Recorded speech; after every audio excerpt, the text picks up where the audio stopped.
Sir, আগামীকাল vote গণনা। গোমতী জেলার প্রশাসনিক অবস্থা এবং এখানে যে সুরক্ষা ব্যবস্থাটা কেমন রয়েছে যদি জানান।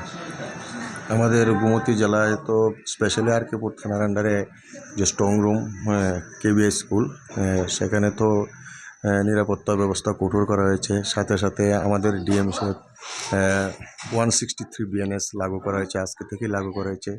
সেই অনুযায়ী আমরা বিভিন্ন জায়গায় মোবাইলে করেছি বা মাইকিংও করা হয়েছে যে চার বা চারের অধিক একে জমায়েত হতে পারবে না, সাথে কোনো লাঠি বা আগ্নেয়াস্ত্র বা কোনো কিছুই রাখা যাবে না। যদি আইন ভঙ্গ করে তাদেরকে অ্যারেস্ট করা হবে। এবং কালকে কাউন্টিং নিয়ে যাতে কোনো ধরনের অসুবিধা বা কোনো ধরনের ল অ্যান্ড অর্ডার ব্রেক না হয়, তার জন্য নিশ্চিন্ত নিরাপত্তা ব্যবস্থা করা হয়েছে। মূলত যে পার্টিগুলি রয়েছে আমরা দেখছি মূল পক্ষ হচ্ছে বিজেপি, মথা, সঙ্গে রয়েছে বামেরা এবং কংগ্রেস। তাদেরকে কোথায় অবস্থানটা নির্ধারণ করা হয়েছে? কতটুকু অব্দি পার্টিটা দলীয় যারা পার্টি রয়েছে সমর্থক তারা থাকতে পারবে, কত দূরে, কোন না, স্পটগুলি বিশেষ করে? স্পটগুলি তো যেহেতু 163 বিএনএস লাগু করা হয়েছে, তাই তো জমায়েত তো কোনো জায়গাতেই নেই।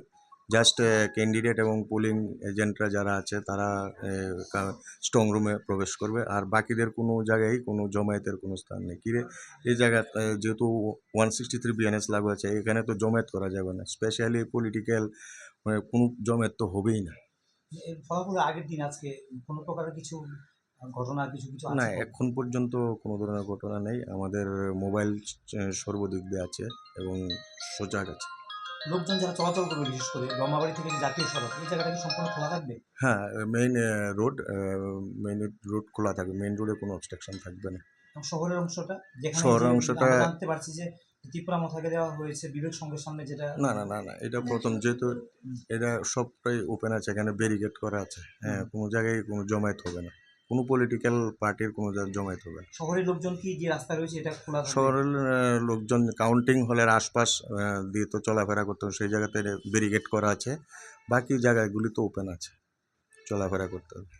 কি প্রত্যাশা করছেন? মোটামুটি পরিস্থিতি এখন কেমন? দুই একদিন তো একটু গরম গিয়েছে, যেখানে কারণে স্ট্রং রুমের মধ্যে কেউ ফেক আইডি কার্ড ব্যবহার করে ঢোকার চেষ্টা করেছে। তারপরে আপনারা ইনিশিয়েটিভ নিয়েছেন না, পুলিশ সবকিছু মিলে। সজাগ।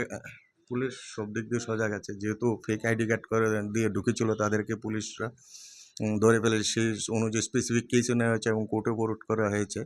বর্তমান তো এখন স্বাভাবিক আছে সব কিছু। আশা করি কালকেও স্বাভাবিক থাকবে। আপনারা বিভিন্ন দলের কর্মীদেরকে নিয়ে, নেতৃত্বকে নিয়ে মিটিং করেছেন, শান্তির বৈঠক করেছেন, বা কি করবেন, নির্বাচন ফলাফলের দিন কি ধরনের পদক্ষেপ নেওয়া হবে, সহযোগিতা চেয়েছেন?